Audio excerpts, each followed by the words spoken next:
Alright,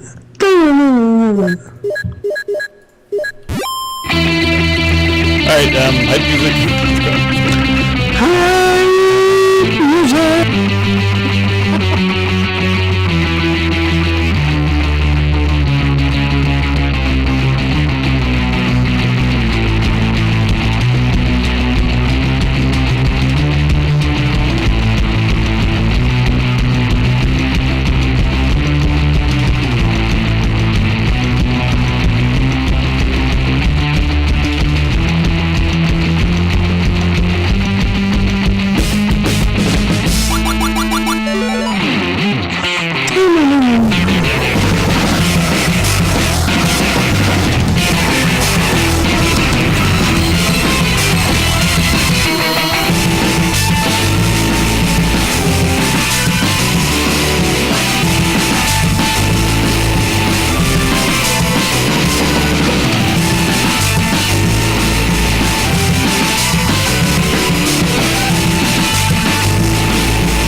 Beady beady beady boom, beady beady beady boom, beady beady beady boom, beady beady beady boom. All right. Are we gonna live tweet? Did you already do that? Or? Yeah, I sent out a tweet. I didn't do the picture this time because we're. You gotta send out tweets. So, let's go. All right, you ready?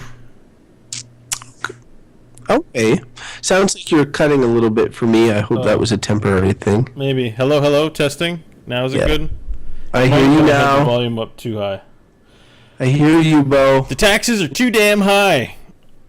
In my ears. Okay. Say something again real quick.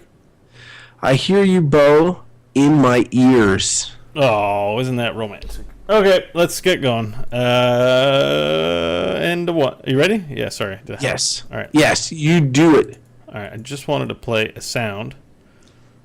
All right, that's plenty good.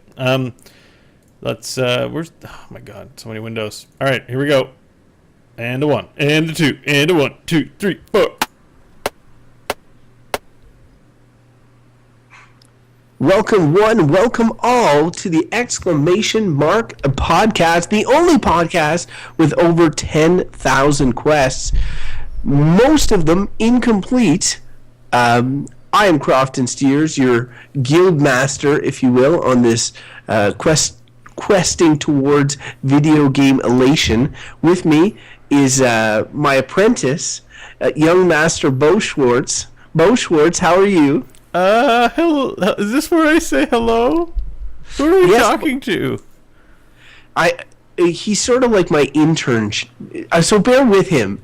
We will have conversation throughout the show, and you will enjoy my side of things, and every once in a while, he will talk, and you will feel kind of dumb, but then just think that he's learning, and you'll feel better. Who are you talking to? What is this, Master? I'm talking to the listeners, Bo Schwartz. Oh, are we on the radio now? Can anyone see me? We're on the radio. Oh, why? All right, I'm done with that. Hello, I'm here. I'm a normal person now. Yeah. Well, jury's out on that one. Well, I mean, I'm not an apprentice. I actually know, what's up and what's down and what's all around. And how to move it all around. All right. Yeah. So, Bo, I was listening to a bit of our last episode. I thought it was pretty good. It was just super long. So this week, in efforts to sort of balance that out, we're going to try and do a little more of a streamlined version, get right to some of the good stuff that we're playing. Plus, it's the end of the year, right? So, I mean, there's not that much that goes on at the end of the year, really. Just stuff gets launched, there's Christmas sales, but a lot of the big titles are already out. You're playing them. That's right. I think the last two big releases, it was last week or the week before, Rainbow Six Siege came out, and I was waiting to see what the reviews were going to be on that because I have this sort of package with my NVIDIA video card I bought where they allow you to pick either the Assassin's Creed game or the Rainbow Six game as a free game for getting the video card or whatever. So it was interesting to me because one of those games was unreleased, the Rainbow Six game. So I was like, well, I don't know if I want that game or not. So I restrained myself until the game came out before cashing in my free code. I went with Assassin's Creed. Once an Assassin's Creed loyalist, always an Assassin's Creed loyalist.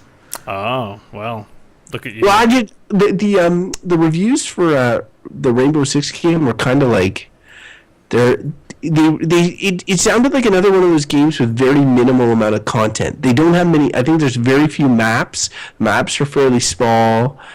I mean, they're going to expand it as it goes on, but I don't have time for if they're not giving me a full meal, then I'm not going to waste my free game on their half game. Yeah, no, that's pretty reasonable. Man, you're a prudent shopper. Good and what's for you. the other game that's lighting up Reddit is Just Cause 3. I'm not sure. Have you seen any of these GIFs for... No. Why? What's going on with Just Cause? Well, Just Cause is like... It's one of those games that's like a ridiculous kind of... you play this guy, Rico Suave Rodriguez or whatever, and it's the same guy from the first two Just Causes. And while there's some sort of story, the real thing is that it's just like a giant playground. You have a wingsuit, a zip line gun, a grappling hook, and then you can just do crazy shit with the physics. So you've got all these people like attaching the grappling hook to a cow, and then the other end to a windmill, and the cow goes flying around the windmill. Or attaching like shooting your guy off a plane in the wingsuit and then flying through all these crazy sort of trick falls and trick moves and then landing on a cow which then explodes. It also has mega huge exaggerated explosions which are pretty awesome. So I think that it's quite popular because you can film just a few seconds of it and often capture something absolutely ridiculous happening and then put it on the internet where everybody will laugh at the 30 seconds. I don't know how long it holds up as a full game, but people are having fun taking little clips of cows exploding. Well, I like cows exploding. Maybe when it goes on sale, I'll give it a try. This doesn't seem like a buy it at full price game to me. You might even have $70 Just Cause 2. Canadian. Just Cause 2 was on. Sometimes they're just practically giving that game away. I know I have it. I bought it for like $2 one time on Steam, but I haven't played it yet. I don't think I've ever bought the Just Cause 2 because they look like the kind of game like Saints Row is, which is just like... That's what it is. We're like appealing to your juvenile sense of humor. We're not even going to seriously be that much of a game. I think you would love it, yes. And, I like Borderlands, so juvenile humor, I'm not above it, but I don't know. I just can't bring myself to buy those games. They seem like not serious and not worth my time. But maybe I'm wrong. I totally was putting off playing Just Cause 2. I'm like, I'll get to it. I never did, and now the third one's out. So when the third one's on sale, I'll probably pick it up, because that looks like the kind of fun. I love Spider-Man games, and this looks like a sort of virtual, ridiculous Spider-Man game, except you shoot dudes in the head. I bought a lot of games in my day, and there's no Just Cause in my Steam library. Mm-hmm. That's crazy. Well, but there's no Saints Row in there either. Really? You don't have even any of the Saints Row? I'm just like... It's too goofy, and they're gonna make me play. It's gonna demand a lot of my time to play this goofy, not serious game. So I bet you, especially Saints Row, Bo, that has you written all over it. Like, I've never seen a game where I'm like, that's Bo more than Saints Row. There's like this big African American dude running around with a giant dildo sword in his hand. I keep thinking like Bo should be playing this game. Thanks, buddy. No problem, guy. I'm going to be sure to bring you on my first double date, the next time when I meet that someone special and we need to go out. I'll bring you along to regale her with all the great stories and impressions you have of me. Hey, Bo, remember that time we were playing that video game and you did all those quests to get the dildo shooting gun? You wouldn't stop until we had the dildo gun. That's a good time. Anyway, introduce me to your lady friend. I can see why you wouldn't want to bring me. No, I would. I totally would. We have to have a talk beforehand, a little coaching, some guidelines on what you can and cannot bring up. At least I don't want to scare her right away. I think Bo's got eventually. a list. It's like things not to bring up. Anything about me. Things you can talk about. Other people you know. I'm like, oh shit. Okay. No, that yeah. All right. Anyways, yeah, that's our plan. So you guys picture what that first date will look like, or that first double date, because we'll have dated a little bit, but I'll have piled on the lies in that beginning part, and That's true. I'll need you to not knock As well, over lies will come crashing down. that house of cards. Okay. Well, we do have a little bit of news, so why don't we step to the arena? Yeah. Sure.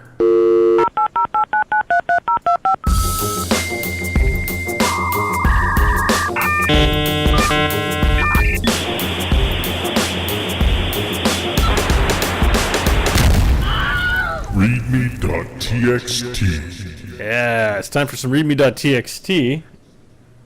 Short version. The short version. Well, we don't have, maybe there was plenty of stuff that happened out there. Honestly, gaming news, if it isn't big, it's not worth my time, and not worth your time for us to talk about. But one big deal that did happen was System Shock 3 is an official thing. System Shock 2, okay, so it's a game I've never played, but I'll tell you what, every week or 2 weeks, that game enters my retinas in some way because people love this damn game, have a lot of nostalgia for it. So I know about this game only because of all the fond memories that a lot of other gamers have had that, have been communicated to me. And I've always been interested in trying it, but then I look at pictures of it and I'm like, it looks old and crusty. I missed the boat. Kind of excited that there's a 3 because I'll probably want to check it out if reviews are good. Crofton, have you ever played System Shock 2? I don't know about 1, but 2. I briefly played System Shock 1 way back when, and I spent a lot of time trying to get System Shock 2 to run on one of my computers, and I was unable to. There was a window there, now it's on Steam and stuff, but there was a time where it was difficult to get that game to run, and that you could buy graphic enhancements. So I've never played the second one, which is very much beloved, and it came out around the same time as the first Deus Ex, and I've totally been a Deus Ex guy and not a System Shock guy, but I love BioShock and those games, so I'm sure I would love System Shock 3. I love the whole concept of those rogue AI and the Dead Space-esque being trapped in a ship in space, all that sounds cool. The one thing I'm not so sold on this announcement is even though there's a lot of original people that worked on System Shock, this seems like it needs to be a big budget game, and the original System Shocks were big budget games at the time, and this remake seems to be coming from a fairly small studio. And so I don't know, man. Like I hope that it's a big budget game with all the bells and whistles, but somehow I feel like it may be a limited budget. This is the challenge with it, is that you want to you want to honor the game, but so much time has passed. Do you reboot it so that it's like the way the Tomb Raider series has kind of gone? Do you make it nearly unrecognizable in its new form, or do you go like retro, like the Shadowrun games have sort of gone, where it kind of looks like that Shadowrun game? I don't know, man. It's a first-person shooter, so they got to bring it with the graphics, and mood and atmosphere is important. It's like in these. I agree with all that stuff, and you're right. They're walking that fine line. But if they put the 3 at the end, I think that's like they could at this point they could relaunch the series. They could put out a game called System Shock, and get away with it. People would be like, oh, fine. They're like the first Tomb Raider 2013. The first relaunch was called Tomb Raider. Like there's already been a game called Tomb Raider. Yeah, but it feels like I never have to play a Tomb Raider before I can get in the new Tomb Raider relaunch. This one's called System Shock 3, which infers to me that it's going to be more of like a sequel. But I get the impression that really with the 2 first games, there's not a lot of baggage that you need to take on to the next one. Like I think there are events that transpire in a space station or whatever. I'm going to assume the 3rd one will be the same. Rogue AI takes over, and then there's sort of like it's all about survival in that station. So I think it'll manage to be self-contained at the same time, is what I'm saying. But I guarantee there'll be tons of nudge wink winks to original System Shock fans. I own I'm looking at my Steam library. I own System Shock 2 on Steam, I really But I just bought this pimpin' new PC, so to install that with the old ass graphics, I don't think I was can looking do at some it. pictures while we were talking, and like I'm legit curious about, I feel like I missed the boat. Like not very often do I ever feel like some people talk lovingly about old games that they loved and that I wasn't a part of it, and I'm like, well, I guess I just missed it. I don't care. But System Shock seems like a really good game. Like even when I look at it now, it's got that. Feels a bit like Half-Life 2, feels a bit like Deus Ex, feels a bit like Dead Space. Like, it has a lot of cool things about it that I'm interested in. Listeners, if you're out there and you have played System Shock 2, please send us a message with your impression and tell us, if you love it, why it's so awesome, because we would like to know, because there are some super loyal fans of that franchise. I'd be curious. Yeah, please write in. All right, also on news is Oculus. Actually, all these VR headsets, somehow they were all supposed to be out this fall. They're not out. I guess they're all launching next year. But Oculus is doubling down on its promise to release it someday, some sort of retail product, by offering Eve Valkyrie with your pre-order. So Eve Valkyrie is a much talked about killer gaming app for the VR system developed by the Eve Online developers, CPP. Eve Online, has a long-standing pedigree in the MMO space, being, the quintessential space, massively multiplayer online experience. So them doing a space game seems like they'd have the tech to do this kind of stuff. Seen the screenshots and video, looks pretty good. So it does look good, but it's like we just finished talking about System Shock and how the number 3, how that's going to play on it and something.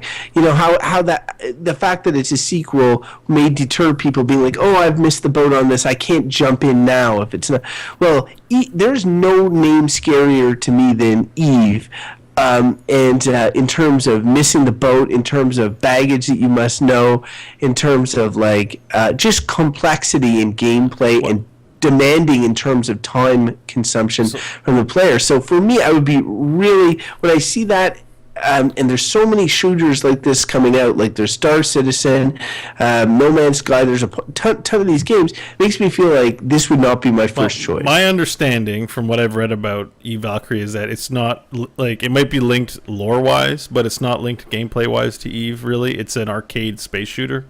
I don't think it's intended to be a simulator first, but more of a shooty gaming experience first. But didn't they have one of those for first-person shooters in Eve, like Dust or something? Well, yeah, they were doing a first-person shooter for consoles called Dust 514 or something like that. Yeah, and got bad reviews. Well, what was supposed to happen in that game was supposed to affect Eve Online. Like, if you won a battle on X Planet, then X Planet in the MMO would, something would happen there. Like maybe it would generate more resource or something.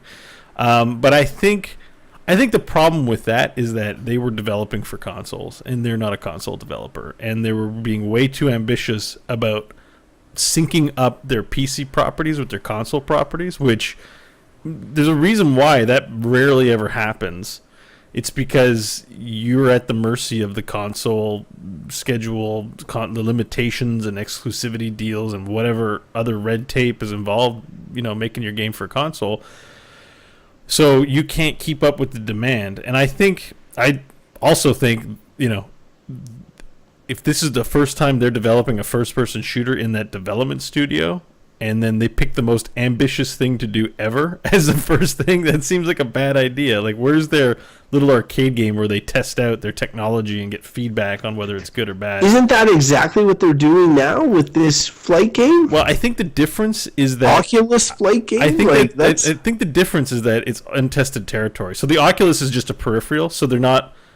It's like developing for PC. It's like a PC game. It just runs on the Oculus, and I think this doesn't sink in. Like I think this is much less ambitious. Like it's literally a standalone experience in the Eve universe where you shoot spaceships. Well, I will say, like, they're giving it away technically free if you buy an Oculus. I'm already planning on buying an Oculus, so I will say that I will enjoy trying it. But at the same point, it wouldn't. If I was on the fence about buying an Oculus, it definitely would not push me over the fence. This isn't the killer gaming app that I'm looking necessarily to play Oculus on. You Had wanna- it been Star Citizen, then I would be more interested. I think sea exploration is more your jam, right? You like hanging out in the sea. No sharks. Yeah, I'm still sorry about that. For the context of our listeners, I have an Oculus DK2. I let Crofton try it out in this underwater simulator. I forgot to tell him that there was a shark in there that eats you violently, and it scared the shit out of him. And It did, man, and it made me appreciate how like visceral VR can be. Like you're walking down there, and I just thought it was like a bottom of the sea exploration thing. You heard the bubbles, like it was very immersive relaxing. in all ways. Immersive in all meanings of the word, and then of course, boom! Giant shark attacks me. So scared the shit out of me, and but in a good way. Like it made me realize that games have an opportunity to scare you big time through these VR tech. So I'll be interested in more experiences like that. Maybe when I'm a little more prepared. yeah, when you got your diaper strapped on. Yeah, diaper strapped on for sure. Okay, let's move on. Let's talk about some games we've been playing, because I think we might have been playing some games we don't usually play. You're always talking about making kids' minds like vegetables. Talk about them out on the street smoking pot. This is Games Per Minute. How do you feel about cutting his head off? One. All right, this is Games Per Minute, where we talk about the games that we've been playing since we last met. And, well, Crofton, I've played some new games. Have you played any new games past week? I have played a new game in particular, and one that probably listeners of last week could guess that I'd be playing. All right, you go first. I want to hear about All right. I'm interested in what you have to say about this game. So I'm playing Metal Gear Solid 5 The Phantom Pain, which is a game that we've talked about a lot on the show. I talk about my abusive relationship with the Metal Gear Solid franchise and how I keep coming back for more, even though I tell myself I'm never going to play another one of these games again. And this was finally like all the Game of the Year hype. Everybody was talking about like it's between The Witcher and Metal Gear Solid, who Game of the Year or whatever. And as longtime listeners know, Witcher 3 is one of my favorite games of all time. Came out this year, and to have it like in the same conversation as this other game, I mean, I was excited to try this other game. So I've been playing it, and there's three kind of things that have jumped out at me thus far, and I probably put about 15 hours in it. So number one is that it starts super crazy. Like it is legit psycho at the beginning. Like when you start playing that game, if you have never played a Metal Gear Solid game and you pick this game up, and you might, like you look at the box art, there's a cool dude with an eye patch and he's got a giant cigar, or like you look at the back and it's like guys with guns and stuff, and you're like, oh, I like Call of Duty, maybe I like this game. Or your buddies tell you, oh, you should check out this game. Don't worry, you don't really need to have played any of the other Metal Gear Solids to enjoy this game, which is technically true. The beginning is a kick in the balls. Like it is crazy ass, and not in the way like crazy action happens. There is suspense and whatever, but it's.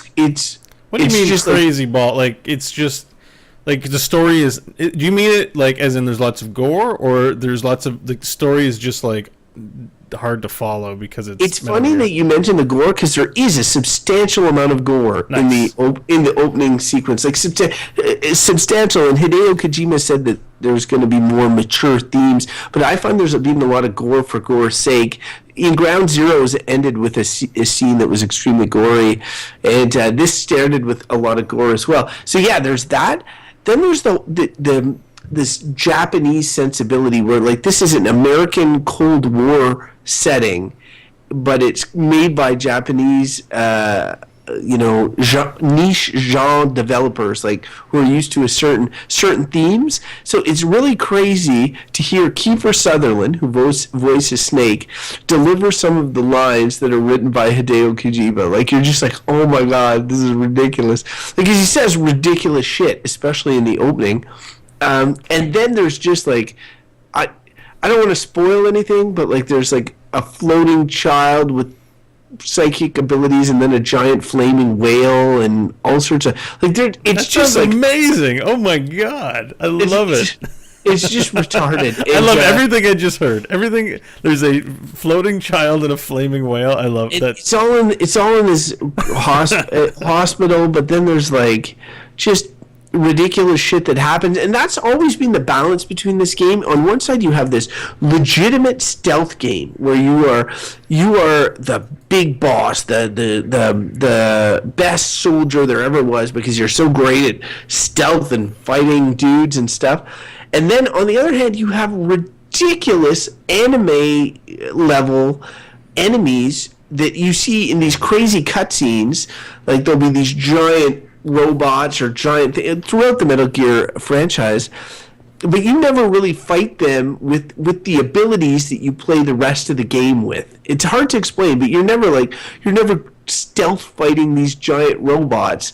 There's storied giant cutscenes in most of the Metal Gear Solid where they end up getting destroyed or whatever. It's a marriage of these two ridiculous themes, and it's very prevalent in the opening of the game. But once you get past that, it takes about an hour and a half. And I always joke about people not being able to get into The Witcher 3 because the prologue is like 5 hours or whatever, but it's good. But Metal Gear Solid, I could see people like starting to play and be like, what the fuck is this? And then putting it down. But once you get into it, it then becomes completely unlike every Metal Gear Solid ever, except for, and this is one of the three things. The first is the opening's crazy. The second is that the Metal Gear Solid that it's templated on is Metal Gear Solid Peace Walker, a game that I incidentally own and was developed for the PSP portable video game system.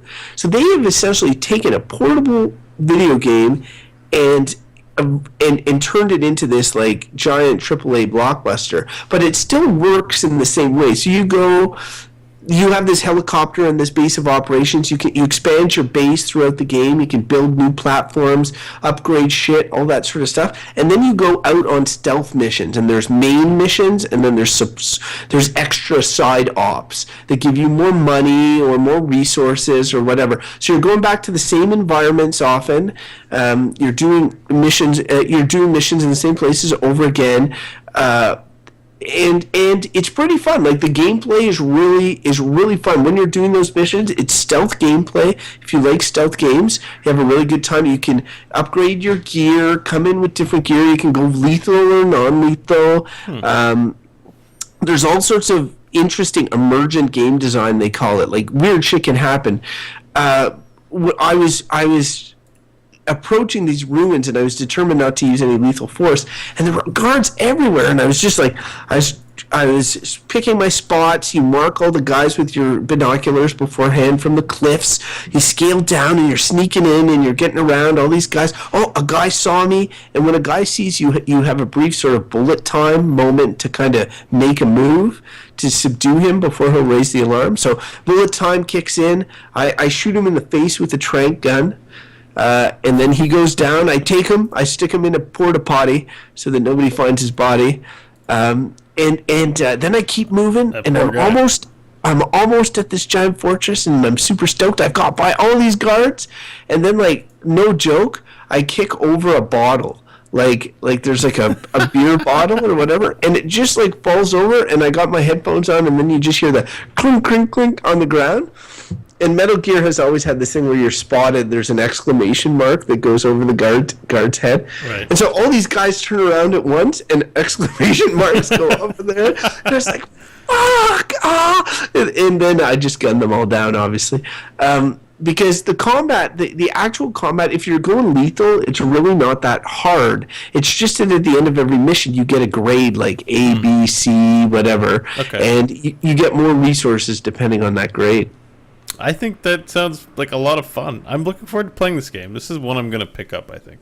You would like it. I think you'd like it if you like stealth games. The problem, again, is that it's right in the middle of this giant series. You only need to have played really Metal Gear Solid 3 and then Metal Gear Solid Peace Walker. But I was amazed at how much they expect that you've played Peace Walker, which is, again, a PSP game that not that many people played. You but expect the PSP entries in a franchise to be very optional, right?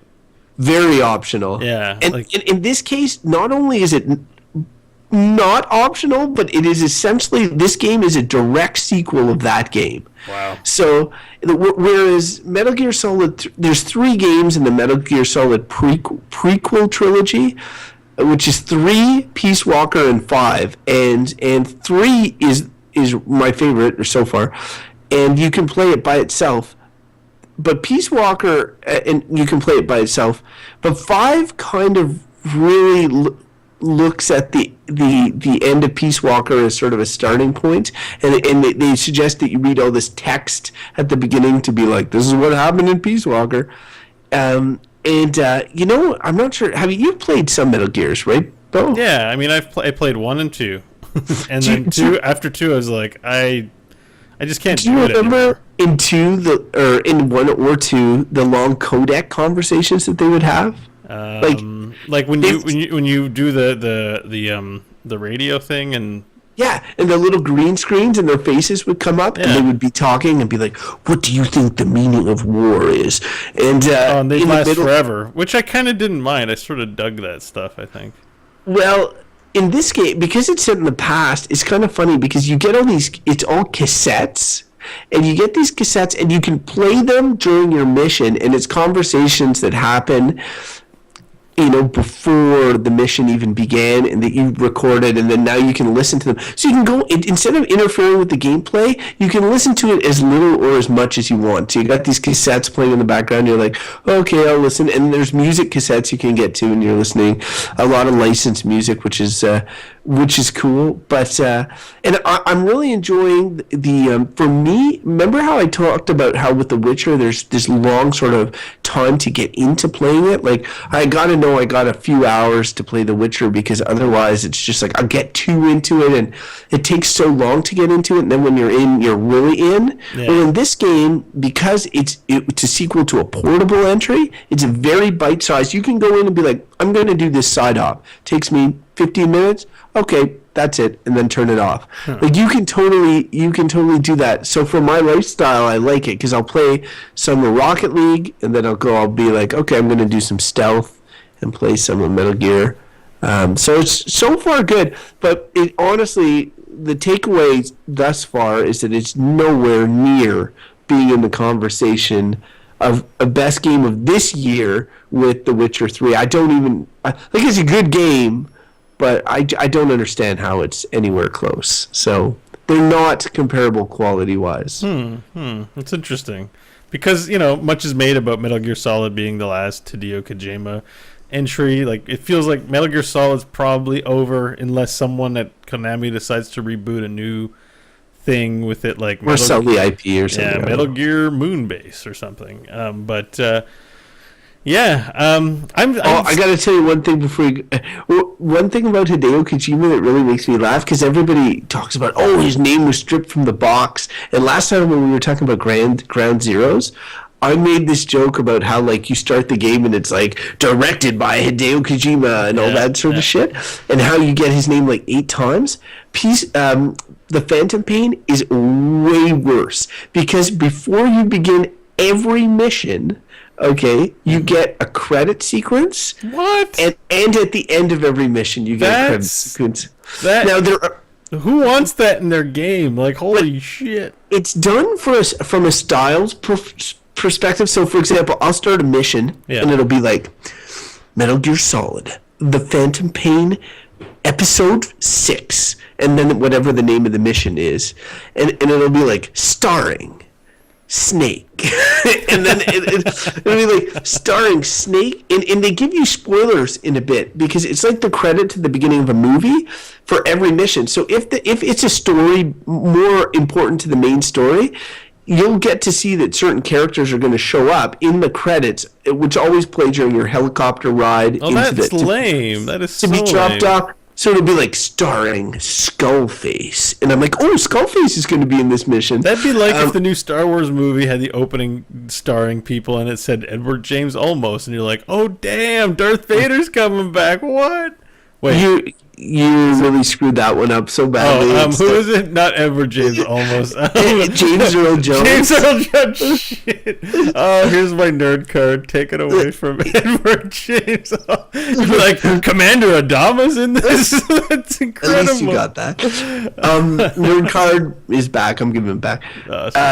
So yeah, it's just funny because then when the mission ends and you complete the mission, you get your scorecard, like what your grading is and all this, and you're like, okay, and then you click A to accept it, and then it'll be like, directed by Hideo Kojima, produced by Hideo Kojima, and then Kojima Productions, the logo comes up. So after every mission, you see like all this Hideo Kojima stuff. I've never seen a game developer's name be thrown in my face more often playing a game than I have during this one.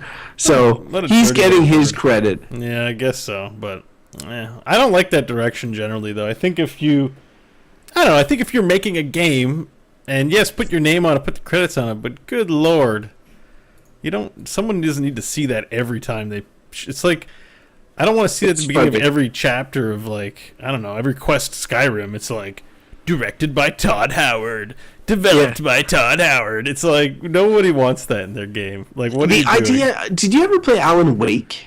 Yeah. It was divided in episodes, I think, if I recall correctly, and they're like previously on Alan Wake or next time on Alan Wake. And they wanted more Alan Wake games. They wanted it to be like a TV show, and that's what he's going for there. He's going for sort of like an idea of like, this is an episode in this epic, but like, anyway, whatever. I get what the intent is. It's just it's video games annoying. Is a different. The only reason they have that in TV, this is an issue in TV because even now I watch TV shows like I've been watching Jessica Jones, and it's like, I skip the credits. I'm just like, I don't want to see this every time I watch a new. Like, just get on with it, people. But that's a tradition from TV. You don't need to artificially, put it into games where it's not needed. You could just every time I boot up the game, put Hideo Kojima, boom, and big. I'll see it. I'll know you did the game. You get that too. Don't worry. All right. You get it all, buddy. You get it all. All right, so you're not finished, so you'll have more to talk about. I'm interested in hearing more. I definitely... Wait, I just want to see if I got my three things. So one was that the opening is super weird. Two is that it's a sequel of a PSP game, and that's weird. And three is that it's got those inter-style sort of like credits brought to you by Hideo Kojima. Yep. So those were my three things. Yep. So all right, cool. Well, and you'll bring more because you'll be playing this again. I know. How far in are you? Like 10, 20%? Like they have a little percentage meter in your chopper, and it says I'm 6% through the game, but I don't know if that means 6% through the story or they're including all the side ops and all that sort of shit. I'm not going to do all the side ops. Okay. You don't want to Fulton a bunch of horses back to your base? All right. I'll talk about that next time. Yeah. I think the Fulton looks awesome. It's hilarious. Yeah. Because you can just Fulton everything, right? Not yet. I got to upgrade it. Oh, well. You will eventually, probably. Okay, and so you've also been playing good old Rocket League, it says here. Oh, yeah, Rocket League. How's that hockey mode? I played it recently, but didn't try the hockey. So I'm a huge hockey fan in real lives, but unfortunately, it's different, and they totally did the puck, meaning the puck isn't just a skin on a ball. So, for example, I have a trick for winning pretty much every face-off in Rocket League. I'm like the Jason Spezza of winning face-offs in Rocket League. But it doesn't work with the puck because the puck is so flat on the ice that I do this sort of flip with my car, and I'll just go right over it. So the puck is thin, which leads to some really crazy physics stuff. And the weighting of it is different, and the ice is different.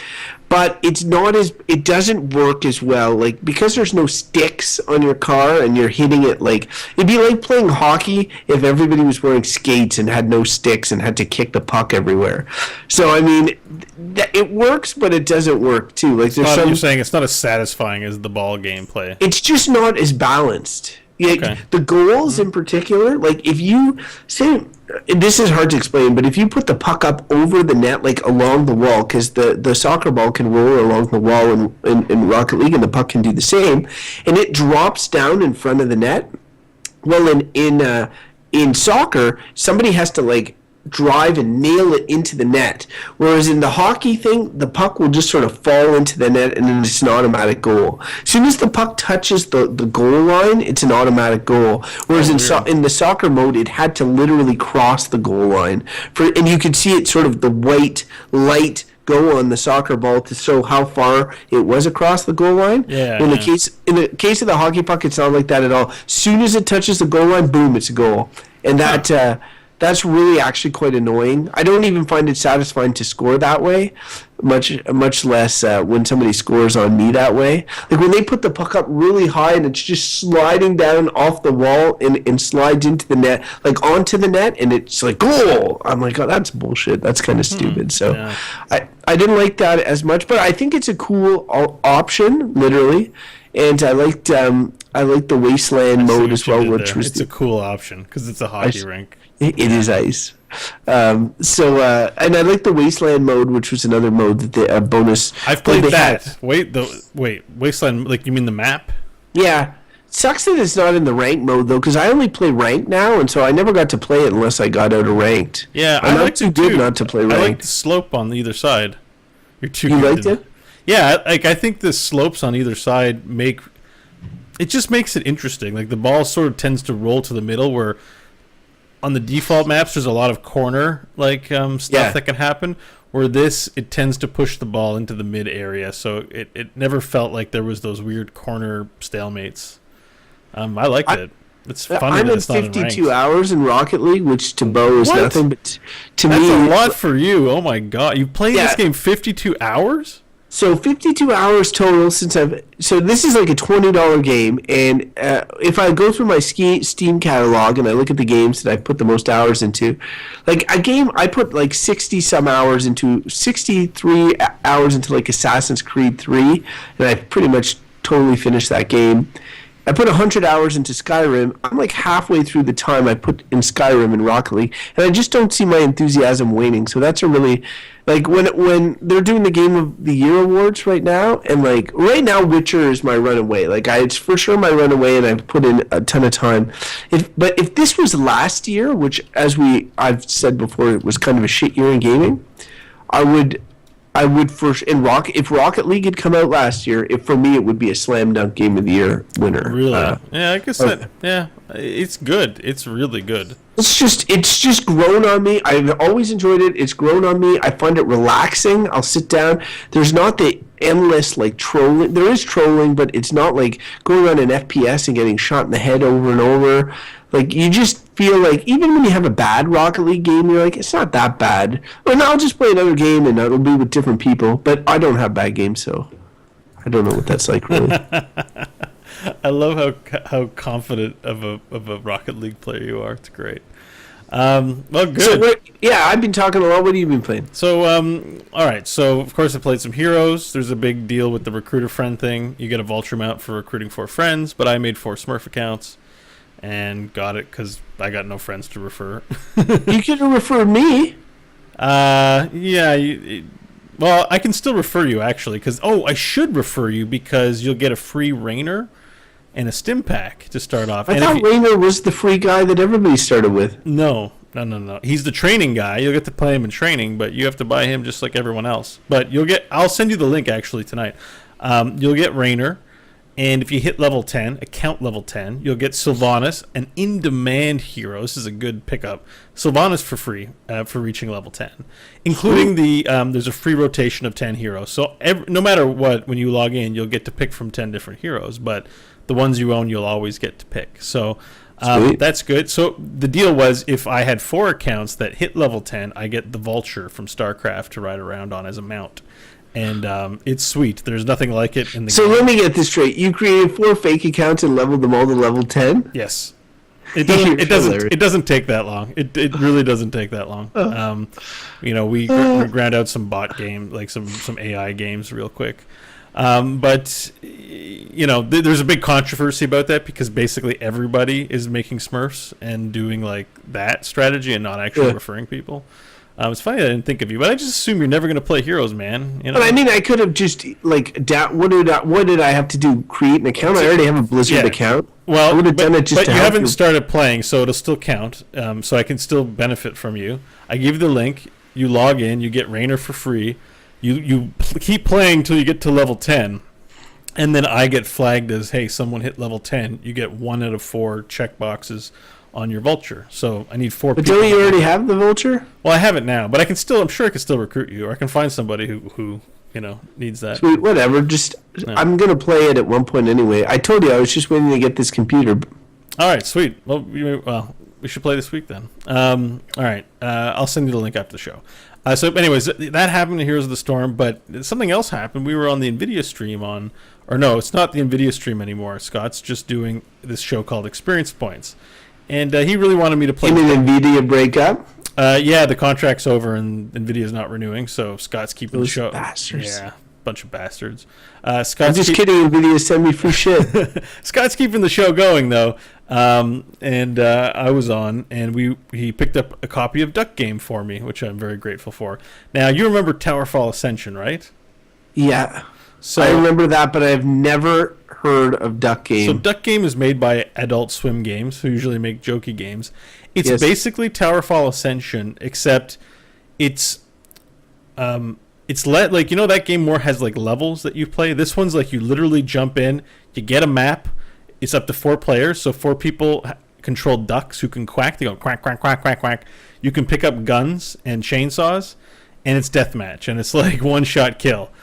And then whoever wins that map, then it immediately loads a new map right away. And then you play like 10 maps, and then it goes to a score screen.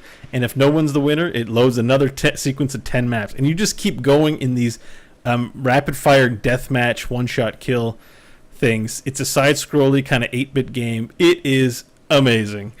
So do the levels but the levels, the 10 maps, they are like... Do they have features? Like, are they different? Yeah, they're all different. Like, the weapons that spawn are different. Like, sometimes you get these 8-bit guns that, like, have a giant recoil that blow you back. But the bullets move super slow, and they look like 8-bit blocks. There's a mind control gun where you shoot someone with the mind control, and then you can control them and then throw them off a cliff. You can web people. There's flamethrowers. It's like, it's not meant... It's ridiculous what can happen. You can drop a landmine on a trampoline, and then it goes nuts and kills somebody after all the bouncing it does. Kind of makes sense. It's like I don't want to say less serious, but like Towerfall has like a fantasy setting. It has like a mood. This is like, it's ducks. Like, they go quack, quack, quack, quack, quack, and carry guns. And like, when you kill somebody, you press the quack button to taunt and be like quack, quack, quack, quack, quack, quack. I would just like to point out, this is the same guy that earlier this very episode was talking about Just Cause and Saints Row as being too immature, and is now talking about a game where you run around with ducks going quack, quack, quack, quack, quack, and then kill each other. Yeah. I mean, like, that sounds ridiculous. It also sounds like it would give me a headache. Like, if it's got duck sound effects in the background the whole time, I'd be like, fucking ducks, shut up. Yeah, but trust me, this is like a play for 30 minutes kind of game. It's not like an investment kind of thing. Like, you can... I like those. It's almost get that Rocket League feel in the sense that you can pick it up, play for a bit, and not play. The one downside is, I think it's probably not... I don't even think you can play solo. I guess you can play online with people. I haven't played it by myself. But even I guess I could play Rocket League solo, but I've never done it. But it's like more of a team game, Rocket League, right? Like it's like, because I think you can log in and play with 4 other people in Duck Game, but I feel like the joy from that game is blowing up other people that you know. And they're like, fuck. Where it's like, if it's strangers, like Rocket League's still fun even if it's strangers, but like this game I don't think would be as much fun because it's like that Bomberman feel where you're trying to screw other people, but it's twitchy and not thoughtful like Bomberman. How much is it? It's $13.99. Ooh, that's pricey. Yeah, but it will go on sale. It's been on sale, I think, a couple times now. So I'll keep like Steam's got to have some sort of Christmas sale, right? I think they'll probably have one soon. I don't know if they stopped doing that because everyone waits till Christmas, but Well, they had a wicked sale earlier this month, like the Exploration sale. That might have been it. Like I think they might have moved it away from the holiday sale because everyone just waits to make their purchases. But maybe they will have one. I don't know. I don't think everybody, because you're buying for the idea is that what's great about the Exploration one was that you could buy people gifts for Christmas if you wanted to. I think one of the issues, I remember reading this a while ago, and it's worth revisiting because maybe they've changed it, was that Steam sales at Christmas used to be great, but then people stopped buying games in order to wait for I really want to play Metal Gear Solid 5. Let me wait for the sale. Why would I buy it now? You know, like it's having a long-term chilling effect on game For the sales. record, I bought it at the Exploration sale, so I spent a bunch of money on that sale on a bunch of games. It's just those sales are good, but when the entire population of gamers gets wise to the thing and nobody buys things at full price unless they are must-have mind-blowing experiences, it does cause a lot of, I think, revenue to be lost for some games. Yeah, I guess that's fair enough. Like, I literally never buy things full price on Steam. I'm just like, this is going to be on sale at one point. I will wait for it.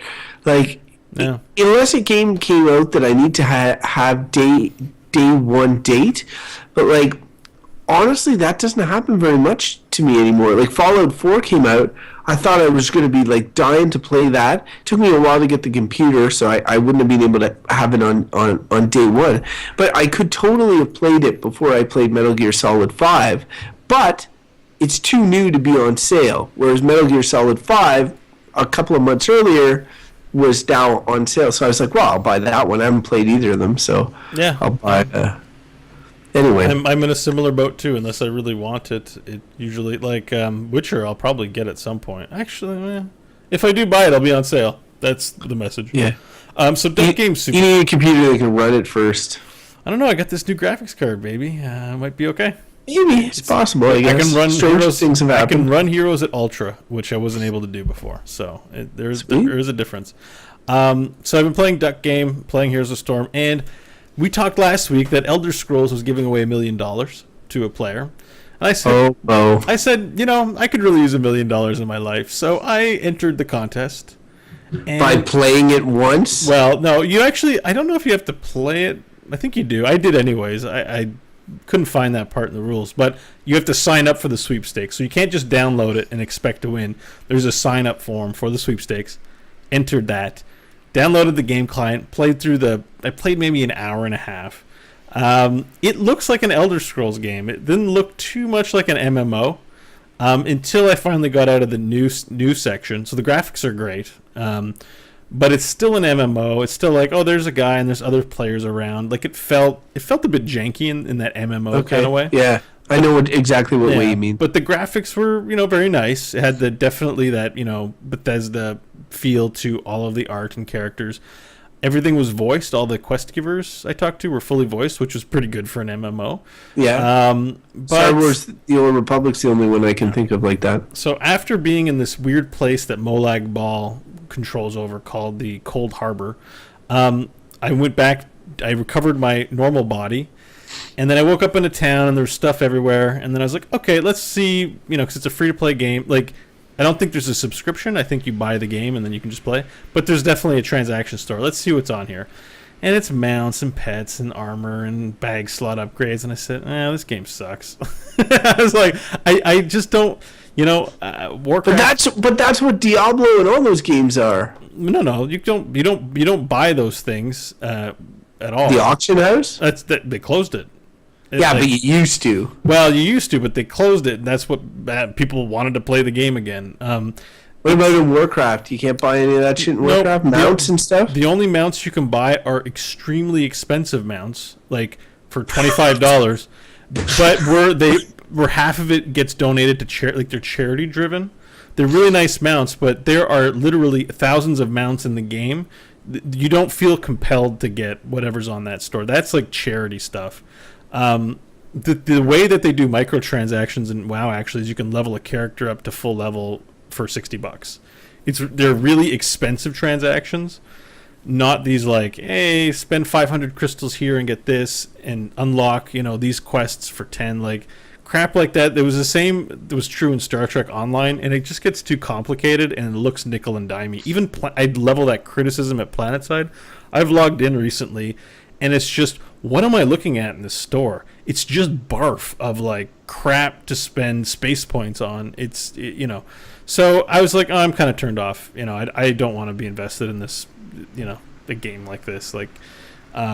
So yeah, I mean, it looked nice. If you like Elder Scrolls Online, that's great. I feel like MMOs really have lost their way in the past couple of years. It's really hard to... How's the gameplay in it?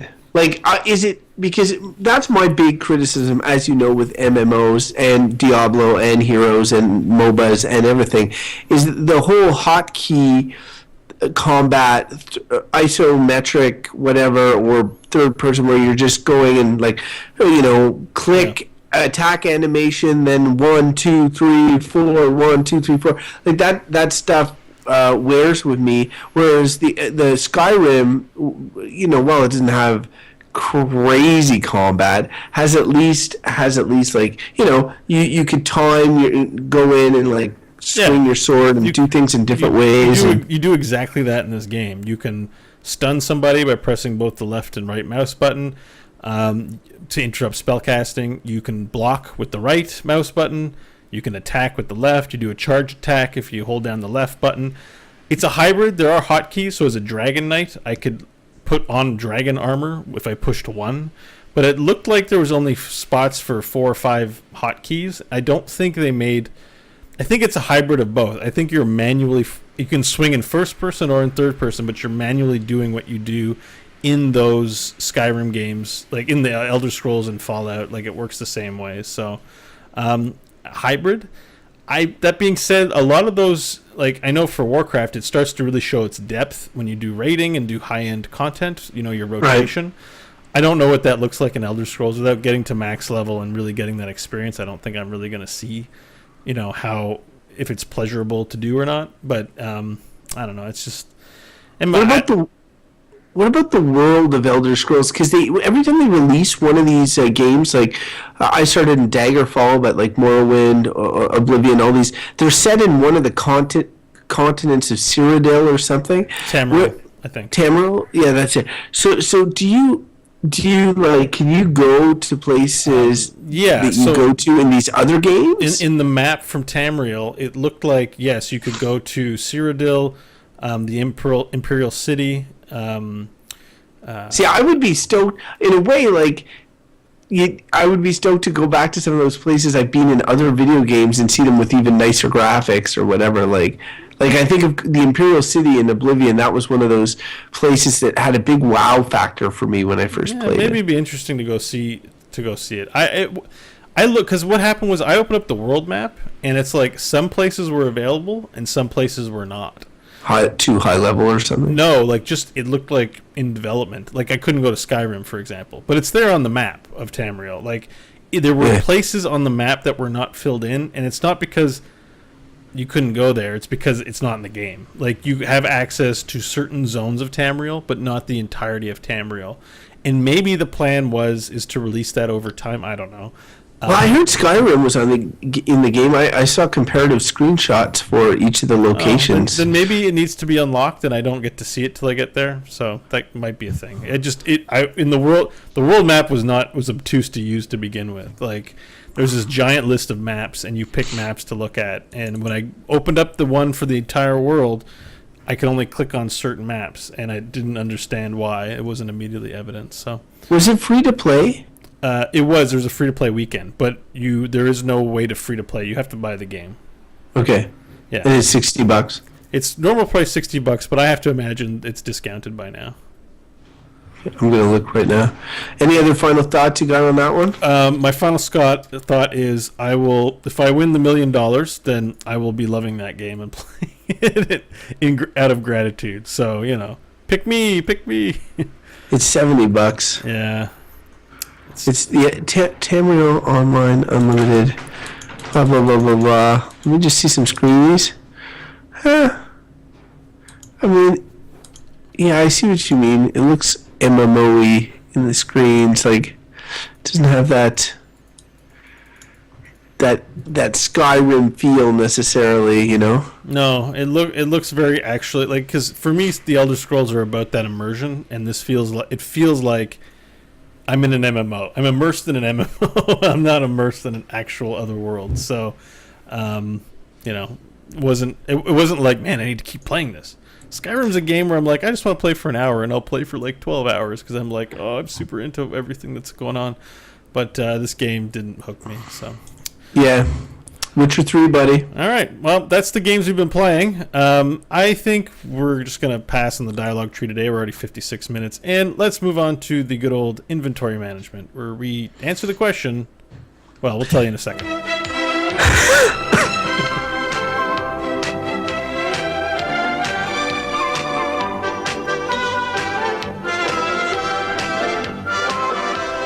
Inventory management is a challenging and inexact science. All right, welcome to Inventory Management, where we answer the question: spend your cash or vendor trash? Nice. All right, so today I'm going to start off with my recommendation because we talked about it at length. It is Duck Game. Pew pew pew. Bring your friends. Sit on the couch, get those controllers going, and shoot each other in the face or in the duck bill repeatedly. It's quite good. And don't forget to play dead. There's a play dead button so that you can sneak up and get kills on people. It's pretty cool. Oh, that's wicked. You can play dead in Metal Gear Solid 5 too. Probably the only thing those two games have in common. Would you suggest getting that game full price or waiting for a sale? You know, I'd suggest getting it full price if you know you're going to play it. I'd say wait because I haven't played it by myself, so I can't say it's like, oh, buy it now and start playing it. I'd say wait for an opportunity to play with people. But if you have an opportunity to play with friends, it's worth the $13, I think. Although it came out on Ouya. I wonder if it came out on Ouya first. That's what Towerfall came out on Ouya as well. It's an 8-bit side-scrolly deal, so it's probably runs on everything. It'll run on your Hyundai.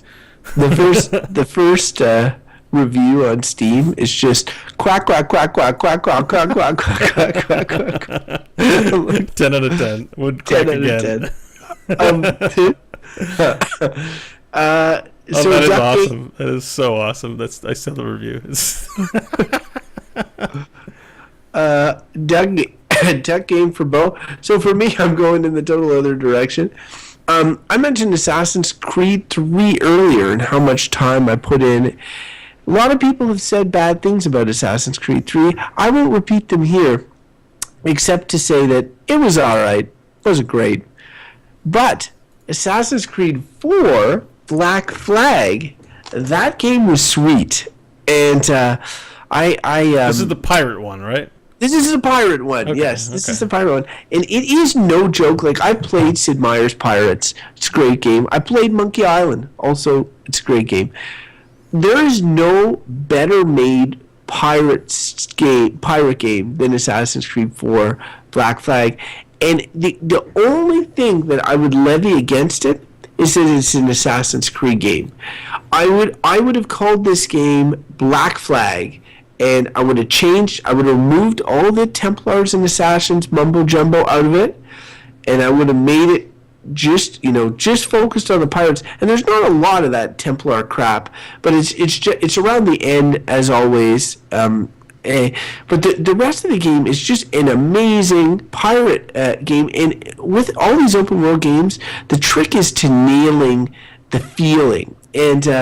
And not only does it nail the feeling of being a pirate in the Caribbean, it also nails like little stuff like the time period, the sea shanties everybody talks about, and that they're one of my favorite unlockables in all games. Like, you can find these notes floating around, you get them, and they're sea shanties. Your crew, when you're navigating the ocean, will all start singing. As the graphics are really good and the waves are moving and the boat's going up and down and everybody's singing and you're at the till, and it's like, man, can't feel better. So I definitely think that's a great game, and it's one that I may be dusting off to pump the sweet graphics on my super sweet PC now that I have it, because I played it with pretty good graphics, but I think I could turn it up to 11 and get the full pirate experience. So my recommendation, Assassin's Creed 4, Black Flag. No, you do not need to have played any of the other Assassin's Creeds to enjoy that game. I like that recommendation. That's the one that's after the one that's set in America, right? Yeah, it's part of their. They essentially have. There's the first game, then there's like the Ezio trilogy, which is like 3 games pretty much dedicated to the same character, although through different times in his life and blah blah blah. Yes. And then there's what's known as the Americas trilogy, which is Black Flag. Assassin's Creed 3, Black Flag, and there's this Assassin's Creed Rogue that came out as well, just for old consoles and now for PC. I've never actually played that one. I am kind of tempted sometimes, but I mean, I'm so far behind on the Assassin's Creed. Black Flag was the last one I'll probably play Syndicate now that I have it. And it's interesting because their Assassin's Creed Unity was set in Paris during the Revolution. Then Assassin's Creed Syndicate is set in London during the Industrial Revolution. I feel like whatever the next Assassin's Creed will be like a European Revolution trilogy or something like that. Well, because Syndicate is in England, isn't it? Yeah. So you got London in England for Syndicate. You got Paris, France for Unity. I bet the next game is going to be, I don't know, like in Belgium or some shit. I can't think. They need to have one in Russia. Maybe. You know what? The Russian Revolution. That's exactly where it will be, Bo. That's it. It'll be the Revolution trilogy, and it's Industrial Revolution, French Revolution. The third one will be in Russia. I bet you we'll hear about it this year. You're going to look like a genius. I bet that's what it is. Full disclosure, I just want an Assassin's Creed game full of people with Russian accents is tempting. For the record, then, Metal Gear Solid 5, it's during the Cold War. All your enemies are Soviets in Afghanistan. Nice. So they're all speaking Russian all the time. So yeah, it's good. I like it. I like that recommendation, and I like you, and I like all of you out there listening. I like them too. All right, why don't you give us tell business? people, where they can find out stuff about Salt them up, treat them nice. Okay, exmpodcast.com is our website. You can follow us on Twitter at exmpodcast. Facebook is exm.com/exmpodcast. All these things are ways of you following us and getting our new episodes as soon as they drop. So if you're looking for the old archive stuff, go to exmpodcast.com. You can find it all there. But like, if you want to be alerted whenever we hit with a new episode, please follow us on Twitter or on Facebook. exmpodcast@gmail.com. We've told you a couple of times to send us an email. We want to hear from people and we want to talk to people. So exmpodcast@gmail.com is how you do that. Twitch.tv/exmpodcast is our live stream. We do that generally Monday nights in the 8-ish range. But if you're following us on Twitter and Facebook, like I said, then you'll get alerted to when we go live on twitch.tv/exmpodcast. Also, if you like this podcast, we have another podcast. That's right. Can you believe it? We're the first podcasters in history to do more than one show. The second one is called Good, Bad, or Bullshit. We pick a random topic every week and review it. Decide if it's good, if it's bad, or if it's bullshit. You can find out more about that show at goodbadbull.com. Bo and I, we're both individuals of an individual nature, and you can follow us individually on the internet as well. Let's start with Bobo. All right. Well, you can find me at Bo Schwartz on the Twitter. If you're interested in other things I do, I was most recently a guest on Current Geek again. I was a solo guest this time, and it was a lot of fun. We talked about geeky stuff, so check out at Current Geek on Twitter and listen to the latest episode if you want me on there. But you should also check out Good, Bad, or Bullshit and check out Core at coreheroesforyou.com. That's me, Crofton. Where can our listeners find out more about you? You should get Scott Johnson from Current Geek fame on this show. He can be our guest. You know what? I'm working on it. He can be our solo guest. All right. And you can follow me at Crofton Steers on Twitter. Nice. Where I will be committed to tweeting more diligently soon. But I've been so busy. It's the holiday season. All right. I've been saying that for like 2 years now. It's true. It's always the holiday season. Normally, most podcasts would close up shop now. They'd be like, you know what? We're done. We gave you the business, and now we're done. But us, no. We have one last segment. It is the Mastergame Theatre Quote of the Week.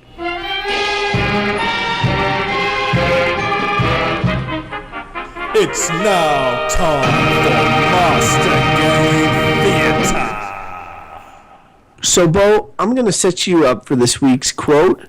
Oh, you can't do it? I've been doing them so much. I thought maybe no, you'd you're like to turn. I feel like I can do a great job setting this one up, and I feel then you will just just homer it into the park. All right, so this is the first time we do one that doesn't have an original voice actor for, but I think we need to start doing some of these because they're so iconic. It's true. Anyways, so we're gonna read them and just do our own interpretation of them, which is awesome. Yeah. So. This one is from an arcade classic, and this is a game young Crofton loved so much that he tried to buy the portable version of this game. It was like one of those Tiger Electronics deals that was much less impressive than it looked in the magazine. Tiger Electronics. It's the game where you need to save the president from ninjas to prove that you are the baddest dudes on the planet. I'm talking, of course, about Bad Dudes. And if in Bad Dudes you are successful in saving the president, and I have never been, then he will thank you with this iconic line. So, Bo, as the president from Bad Dudes, please thank the players. Just doing warm-ups. Hey dudes, thanks for rescuing me. Let's go for a burger. That's